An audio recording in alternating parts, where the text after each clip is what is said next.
Hi everyone! Today we're diving into the passionate and expressive world of Romantic period music, which spanned roughly from 1830 to 1900.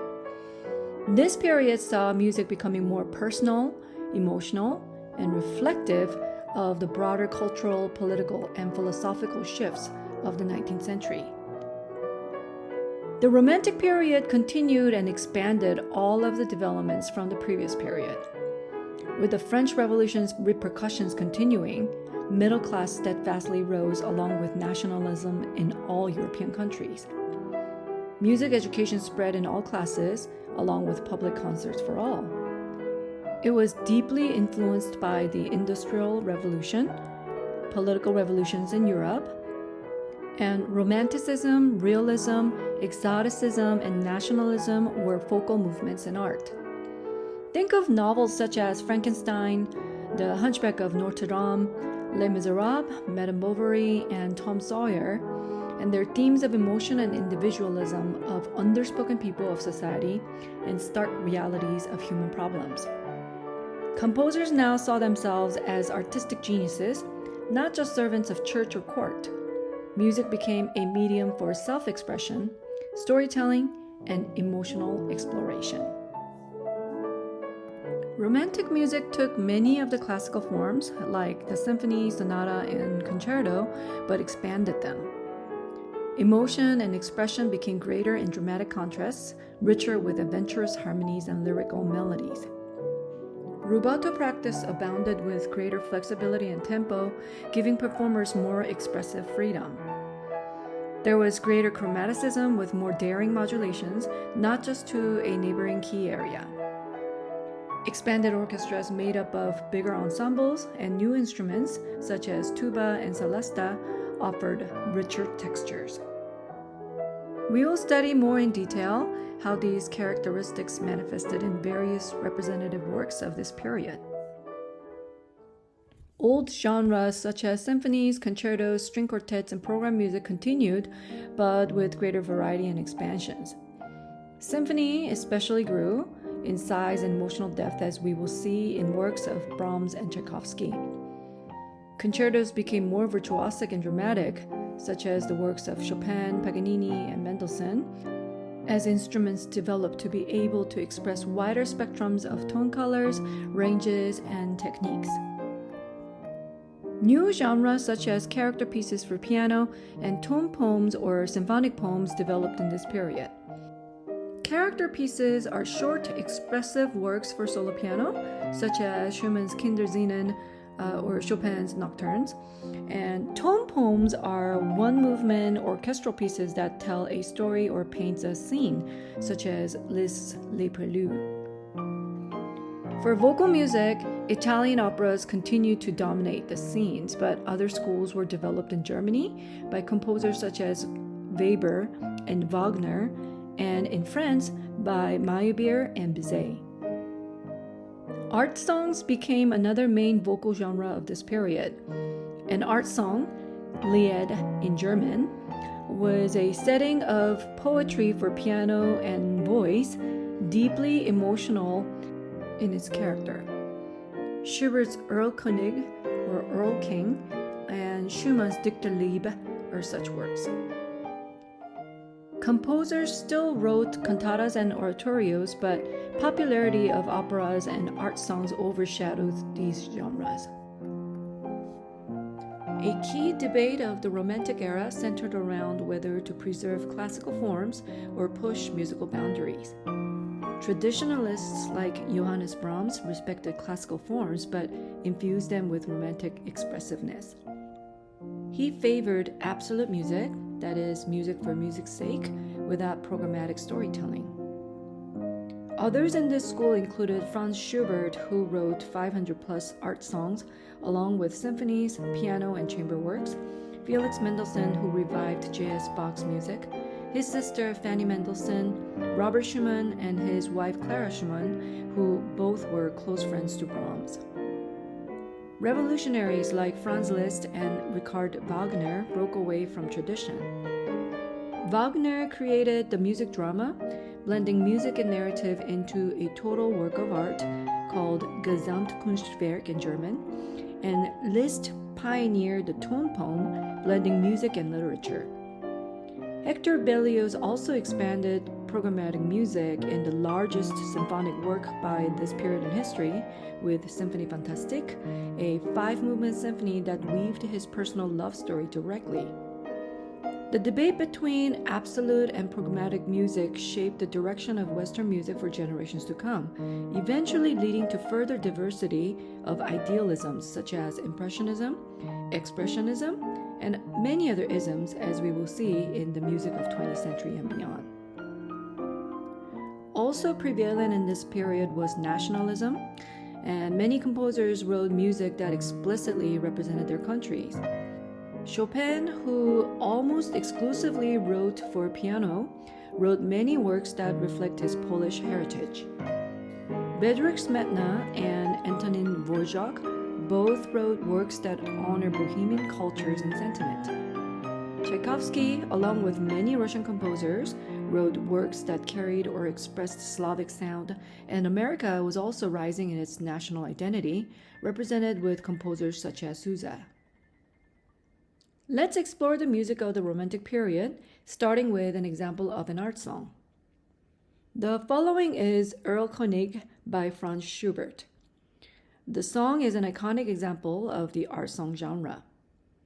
The song is set to the poem by the same name by the famous German poet Wolfgang Goethe, whose later years overlapped with Schubert's. The poem was written much earlier, 1782, and many composers set music to this poem, which tells of a son hunted by a demonic spirit, Erlkönig, from whom the father tries to assist the son to escape. Despite the effort, the son dies at the end of the poem. Schubert's setting captures one voice playing all 4 roles: narrator, father, son, and the Erlkönig, and the drama is depicted vividly through many different ways. Chromatic harmony with many dissonances expresses distressed emotion of the storytelling, while the piano accompaniment also partakes in word painting, most evidently heard in the running horse motif heard in the fast repeated octaves. Aside from the popular art songs of this period, old forms still continued, but with greater depth and expansion. The example from the Oratorio Elijah by Mendelssohn, who represented the traditional school of composers in this period, is demonstrative of both conservation and expansion.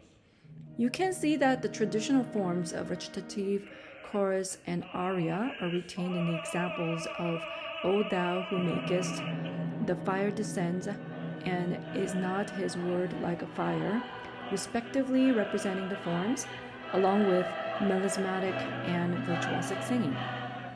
You can also hear the expanded orchestra and more complex harmonies with increased chromatic movements and dissonant harmonies. For instrumental genres, all of the old ones continued, including symphonies, concertos, and chamber music. We will examine the symphonic genres in another context shortly, but first we will explore an example of chamber music from this period. The featured piece is by a woman composer, Fanny Mendelssohn, the older sister of the more famous brother, Felix Mendelssohn. Women composers were largely marginalized in this period, though judging by the greater availability of records from this period when compared to the previous musical eras, the number of women composers and musicians finding their voices and recognition increased steadily, even with the challenging societal climates. One of the significant new genres from this period is the character piece. Piano's popularity continued from the classical period, and the Romantic era can be considered as the golden age of piano literature. Character pieces of varying kinds dominated the repertoire, along with old forms such as sonatas, variations, and rondos from the previous period. Chiarina and Chopin are 2 short character pieces taken out of the bigger work Carnival, which contained 19 other short character pieces. Each movement depicted a different character. Chiarina depicted Clara Schumann, the composer's wife, and Chopin, a colleague whom Schumann admired.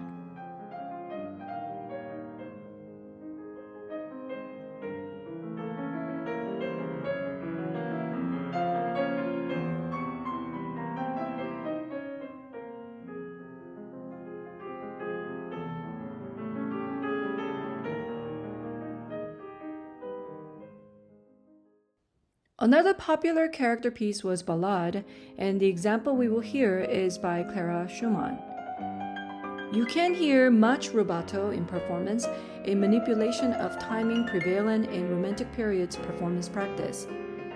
The work reflects much influence of the more famous ballades by Chopin, where great virtuosity is shown through highly embellished writing, along with great dramaticism, and heroic narrative is spun out through lengthier form.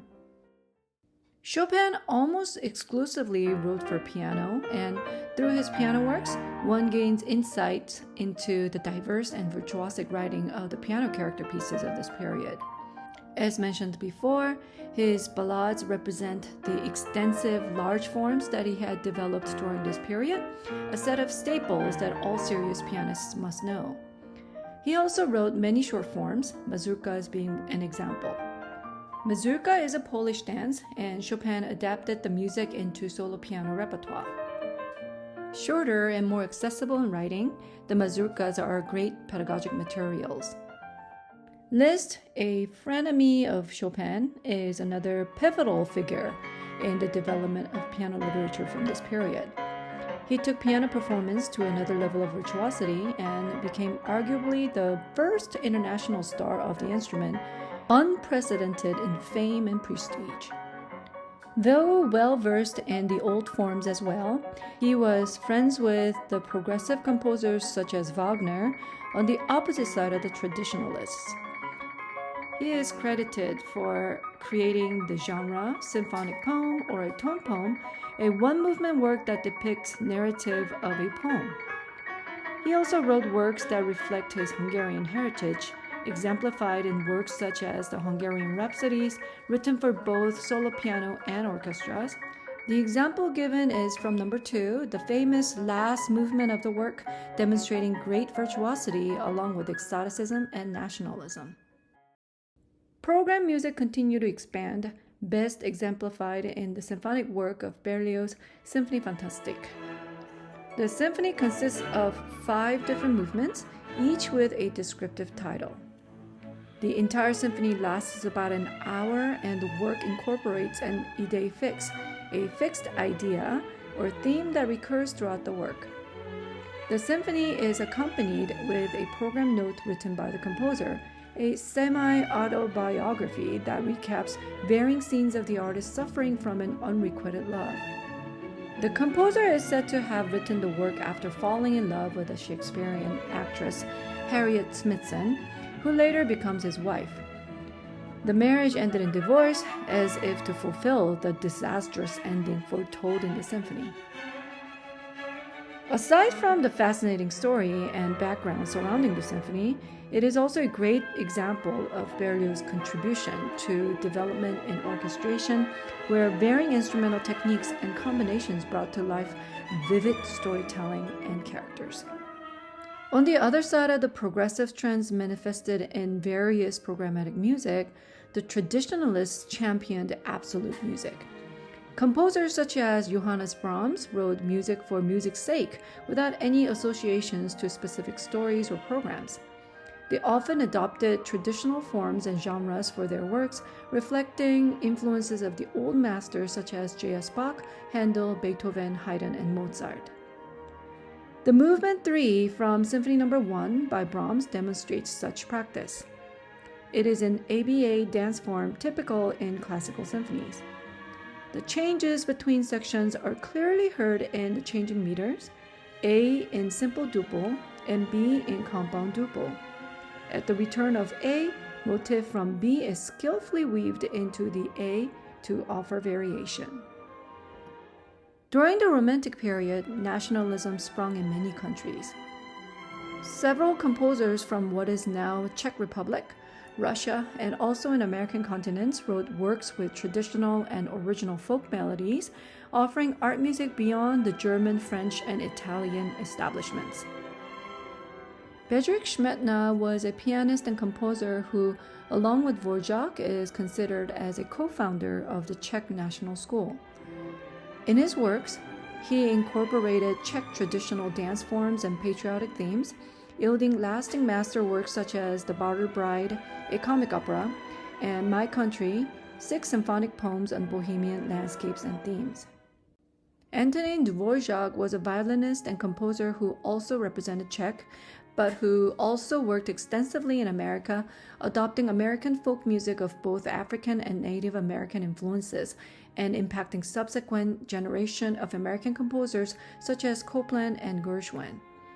Here is one of the most memorable melodies from his Symphony No. 9, the second movement's theme, a melody likened to a spiritual or a Czech folk tune.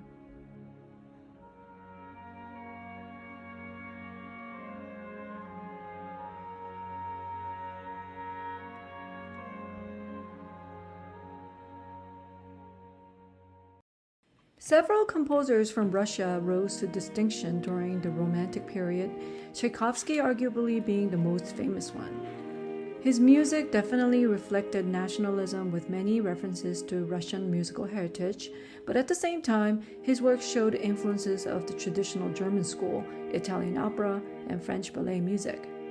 His personal life is as all-encompassing as his music, marked with all kinds of unforeseen, including death of his mother at a young age, an ensued battle with depression, late recommence and music career at the age of 23, a brief marriage that resulted in disastrous divorce, and a mysterious patron who supported his music without ever meeting him, to name just a few. His music captures deep emotions, drama, and imaginations, undoubtedly repercussioned from such vicissitudes of life. The 1812 overture, written to celebrate the anniversary of Russia's victory over France in 1812, is a great example that captures the patriotism and vivid dramaticism in Tchaikovsky's music. The orchestration included cannons to capture the real artillery sound. In America, 19th century was a time of great diversity, with music reflecting both European traditions and uniquely American forms. Among many emerging genres and forms, band music, particularly brass bands, experienced a surge in popularity, becoming a significant part of social and cultural life. These bands, often associated with military traditions, played a vital role in civic celebrations, parades, and even outdoor concerts. The golden age of professional bands emerged, with John Philip Sousa becoming a prominent composer and band leader. Sousa, aside from his thriving works still heard today, such as The Stars and Stripes Forever, was a prolific writer who also contributed to music education for all children. Sousa, who once ran away to join a circus at the age of 13, must have appreciated the impact of music education that he received when his father placed him in the U.S. Marine Band, changing the course of his life as a lasting legend in America. These examples are but a few starting samples that demonstrate the richness of emotional depth, individualism, and innovation of the Romantic period. Whether through the sweeping melodies of Tchaikovsky, the poetic piano works of Chopin, or the powerful operas of Verdi and Wagner, Romantic composers sought to connect with audiences on a deeply human level. And in many ways, the Romantic era set the stage for all modern music by exploring what music can explore, continuing to enlarge its boundaries throughout the subsequent centuries, as we will see in the next module.